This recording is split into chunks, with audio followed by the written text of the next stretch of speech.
Nanticoke Gardens is now open. Come check out our high-quality, locally grown annuals and perennials that are great for early season planting. We have every color of pansies and violas you can imagine. Perennials for the sun, perennials for the shade. Come talk to your local professional grower to find out which plants will work for you. Shake off those winter blues with a walk through our colorful greenhouses. Nanticoke Gardens. We know what we grow. Route 26 North in Endicott. Hello, welcome to Nanticoke Gardens. It is spring 2021. My name is Pete Schaefer. And I'm Chip Schaefer.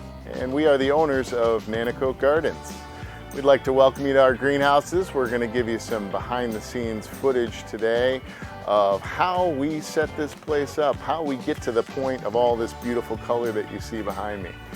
We'll see all sorts of inside behind the scenes footage of filling pots with soil, how we actually stick these unrooted geranium cuttings from the day they arrive, how we plant up all our hanging baskets, including the ones we do for downtown Binghamton.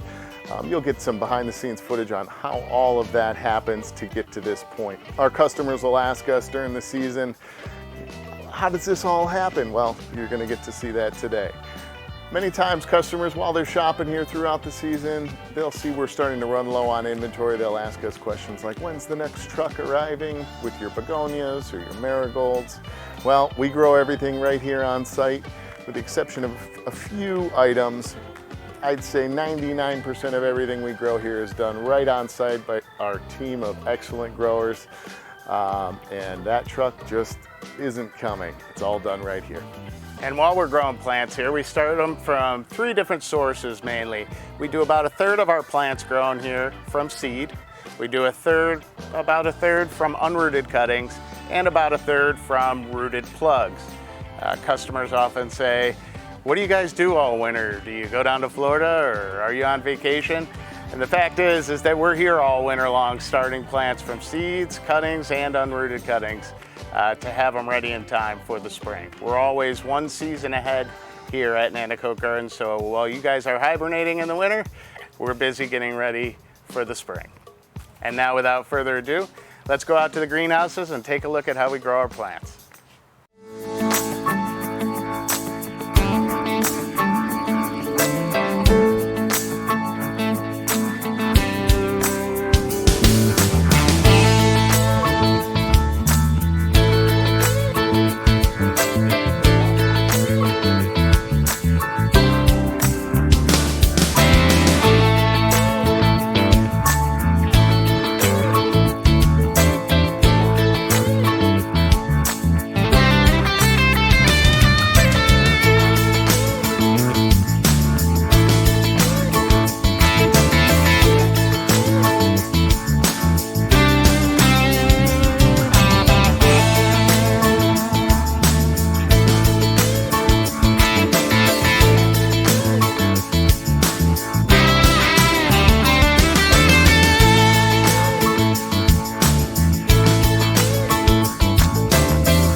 Welcome back to the propagation house here at Nanticoke Gardens. Today we'll be sowing wave petunias. Actually today we are going to be doing easy wave white. So I know that for my numbers this week I need seedlings for approximately 270 plants. And it just so happens that we sow wave petunias with the easy seeder. It's a vacuum seeder. And on this particular tray, it's got a hole size for 288 seeds to fit into this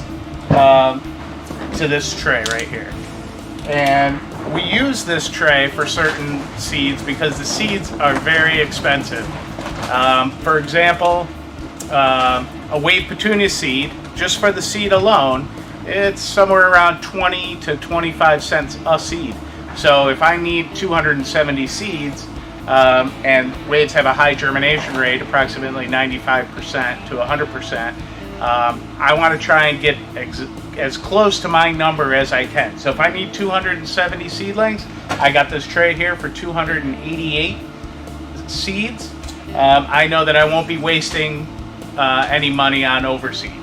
So the way this works is I pull this lever out, and when I turn it on, the pelleted seed will be sucked into each individual hole here on this particular tray, and the seed is a round pellet. There's a special coating on it so that it rolls around and it gets sucked into the exact size hole that is on here. So each vial here contains 100 seeds of Easy Wave White.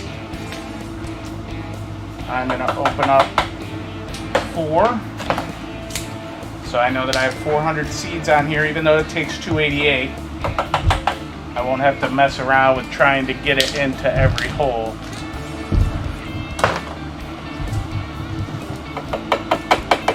And if you can zoom in here, you'll see that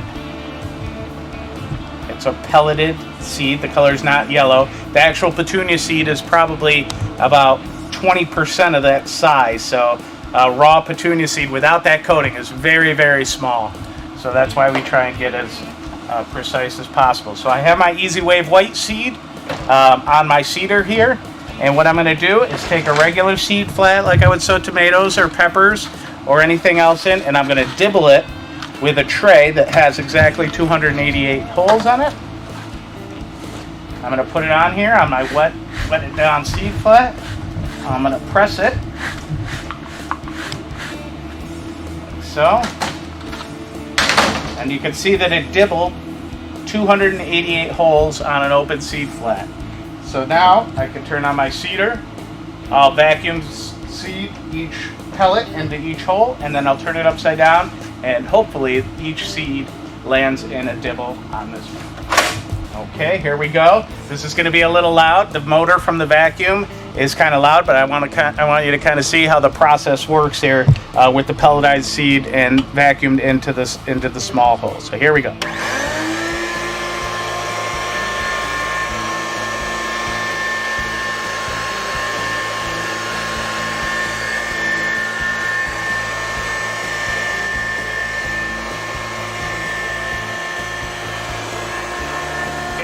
I have 288 seeds in each hole. There's a couple extra, but I don't worry about those.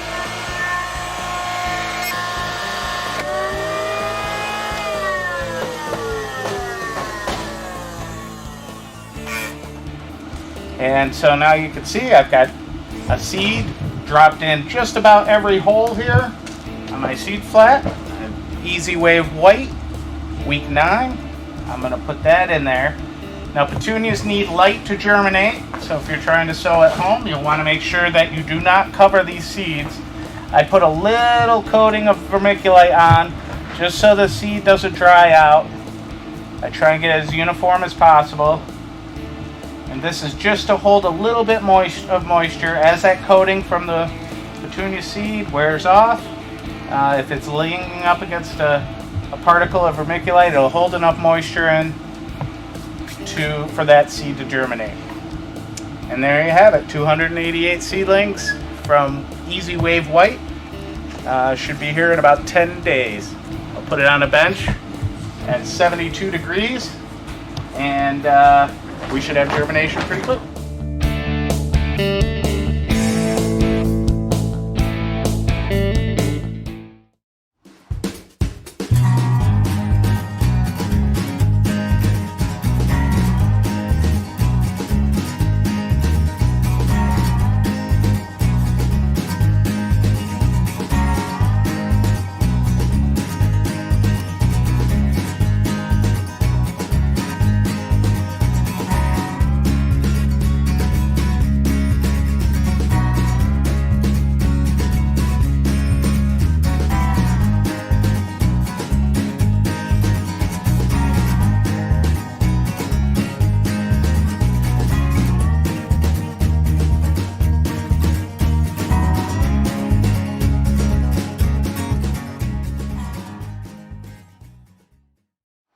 Okay, Diane, what are you working on today? I'm taking cuttings from our ivy geraniums to plant into 4-inch pots.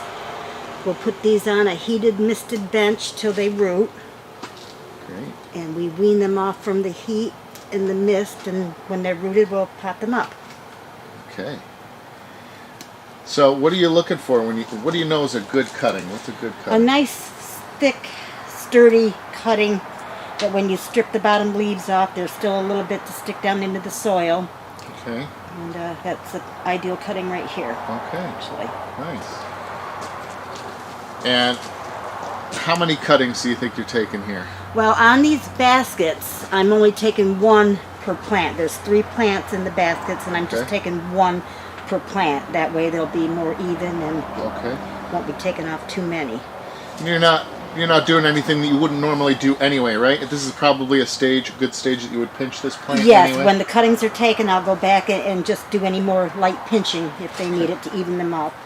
So it's essentially you're taking a pinch, but you're actually able to use that pinch as a cutting. Yes, yes. And root them. And then what do you root them in? You just a little 6-pack or? We have 806s. Okay. Yep. And good. How long have you been taking cuttings like this for? 23 years. 23 years. Yes, 23 years. Excellent. Yep. So you're on a certain variety here. You're on Contessa Bicolor.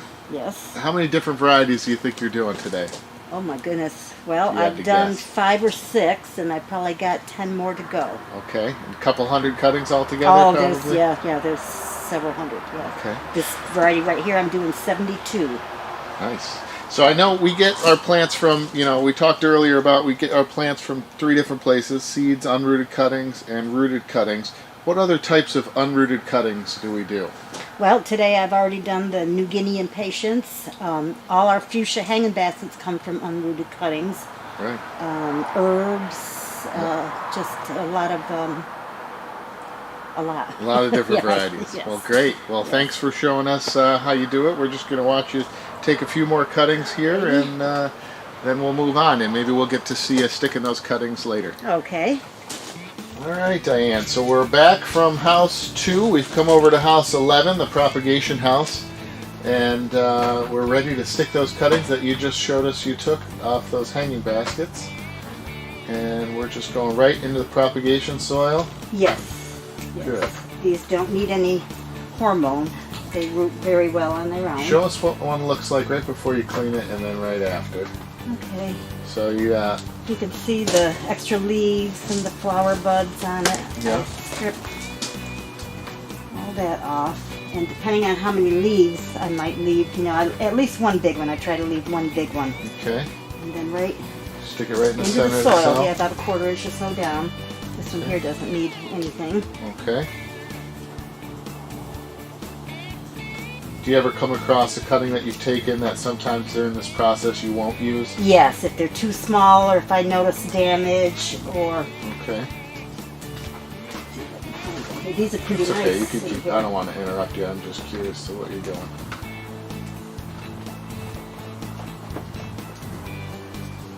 So this variety is the Contessa Burgundy Bicolor.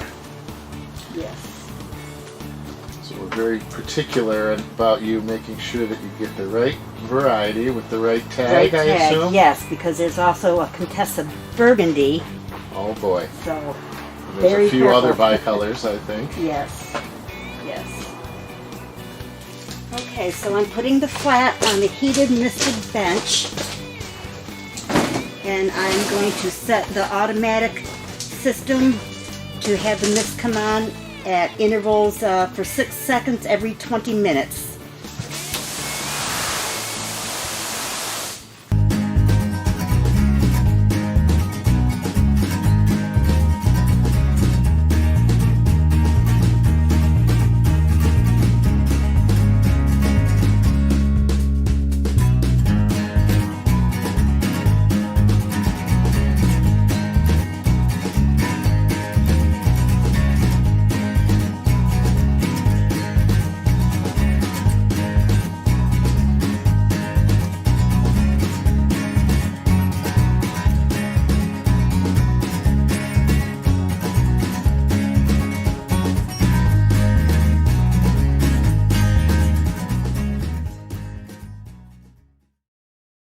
Welcome back to Nanticoke Gardens.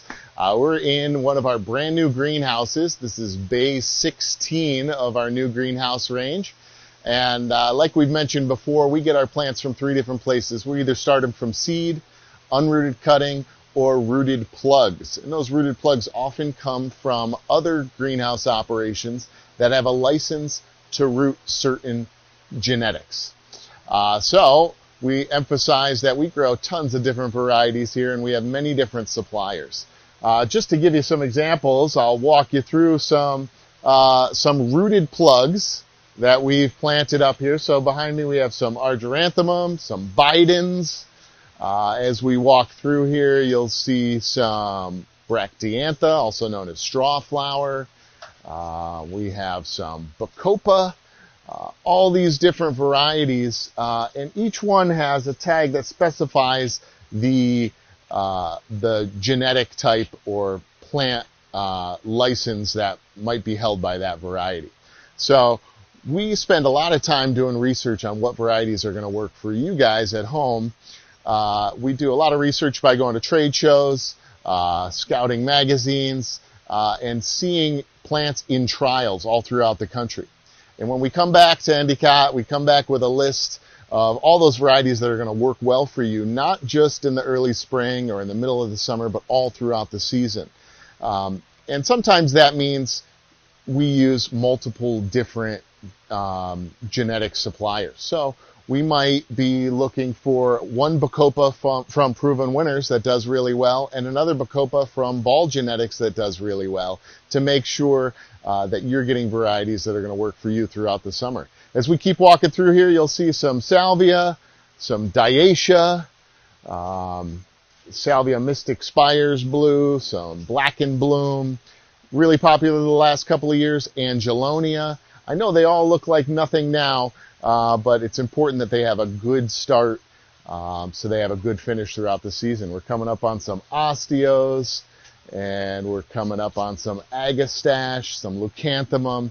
Again, we really focus in on variety. We don't just grow everything just to have it. Again, we have to see that it's been proven to work in multiple different conditions, in multiple different environments, so that when you take it home, it's going to work for you too.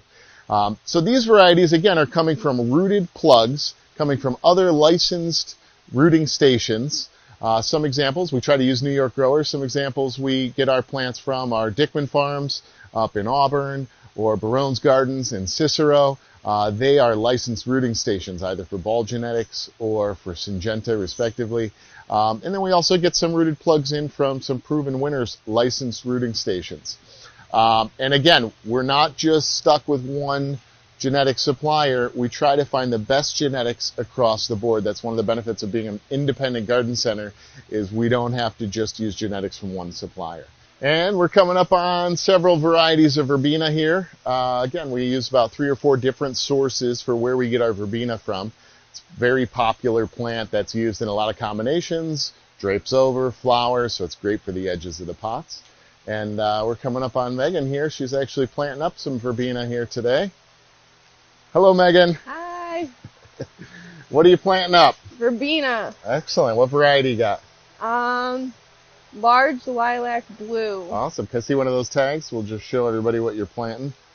So we got a Proven Winner Verbena large lilac blue. Great color. Excellent for combos. We actually do a combo basket with this variety. Does really well. I think it's called Glory Days. So how many different varieties of verbena did you plant today? At least 10. There's lots of them. At least 10. So yeah, she's got 3 or 4 benches behind us and another 5 or 6 trays of verbena to plant. So great. Thank you very much, yep. Megan. We'll leave you to it. All right. One other thing to note that I really think separates Nanticoke Gardens from other independent garden centers is we start planting much earlier. So here we are in the first week of March, and this is our second crop of rooted plugs. And what will happen is about 2 weeks from now, we'll go through, and every one of these plants that you see behind me will get an extra hand pinch. So 2 to 3 weeks after they're planted, we go through and pinch every single plant. We'll go down a node or two so that at that point where we pinch it, it branches again. And that extra pinch It's a lot of extra manual work, but that extra pinch really makes a difference on the plant and the quality of the plant. That extra pinch will make that plant branch twice as much as a plant that is not pinched, and maybe 50% as much as one that might be mechanical pinched by a machine. So we take the time to go through every single plant and pinch every single branch that's coming off of there to make a full, beautiful plant. What happens when you make that pinch, you end up with twice as many flowers because you're going to have that many more growing tips. So that's a little taste of how we plant our rooted plugs, where they come from, and the multiple varieties that we bring in here and where we get the idea to bring them in from. So thanks for joining us. See you at the next segment.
Weeks ago we filmed Chip sowing some tomato seedlings, and here we are about 5-6 weeks later, and we have an opportunity to take a look at those tomato seedlings now, and we have Sheila here who's transplanting them. It is now week 16 on the calendar, so we're sowing the transplanting the second crop of tomato seedlings into 4-inch pots, which is the final container that customers will come and purchase them from. So what variety are you working with today? I'm working on Sun Gold, and they were sown on week 11. Week 11, great. So that's 5 weeks ago they were sown, so you could see the progress. The size. Great, excellent.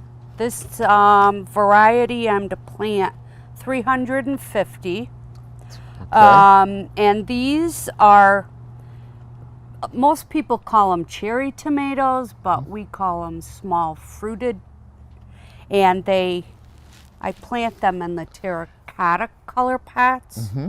Good. So when customers come, they might wonder why terracotta or green colored pots. But the terracotta are the small fruited tomatoes. Right. So small fruited encompasses cherry tomatoes, grape tomatoes. So we kind of keep those segments separated, so customers know when they come and shop for them. So, right, we're doing Sun Gold, very sweet flavored tomato.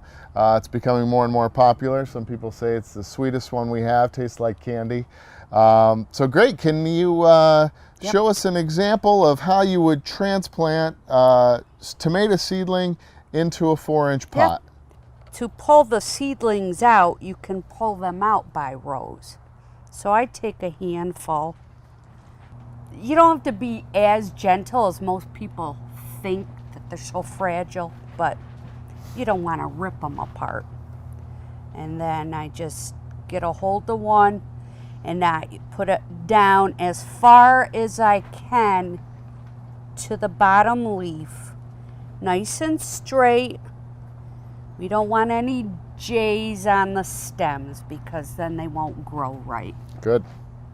Keep them straight. Nice and straight. Good. Straight, you go all the way down in there, deep like that. Good. As far as the bottom leaf. Some people say our tomatoes have a nice strong stem. You think that has something to do with it? I'm sure that it does. I also think because we keep them drier, they don't get tall and leggy. Yep. And that's that very helps true. We tend to keep our tomatoes very dry.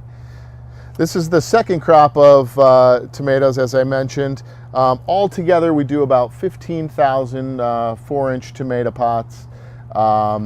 That's a mix between small fruited and slicing tomatoes. And each crop is split maybe 40% in the first crop, 60% in the second crop. And we do a total of about 57 varieties, might be 58 this year. We have a couple of new ones, and sometimes we get rid of some varieties that don't perform as well around here. So every year we learn a little bit and tweak that number and tweak the varieties. But yeah, we're in this second crop, we're about 8,500, 9,000 pots just in this second crop. What number are you on, do you know? 523, I think. Good. Yeah. She's very good at keeping track. Yeah. Well, there's so many varieties. I really do have to pay attention.